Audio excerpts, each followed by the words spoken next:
sing, but she can dance too. I'm very impressed. How about you guys? Are you guys impressed? Definitely multi-talented. Alright, you guys, please give applause again for these 4 talented girls, please. We still have one last one. Alright. Showcase the talent. Definitely. Yes, definitely. So ladies and gentlemen, we have the last contestant who's going to showcase you the talent today. So we have seen... Who is the one?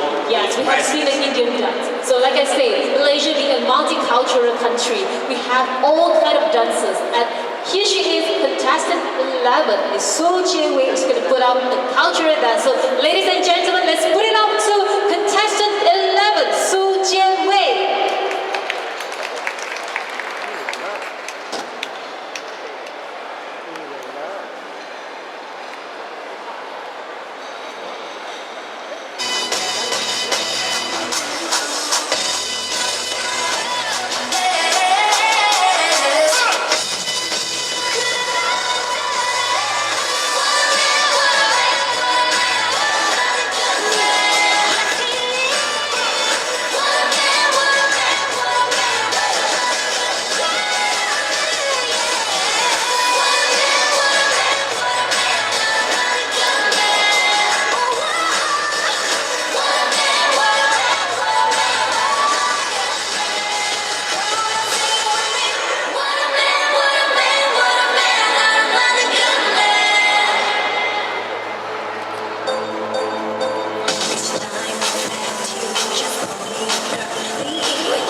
Ladies and gentlemen, please put your hands together and thank you, contestant number 11, Jie Wei, to show us this marvelous cultural dance. I think, Charmaine, we just talked about this cultural dance. I think look like more like a mixed modern dance, isn't it? Well, that makes one of Miss Cosmo World is being a modern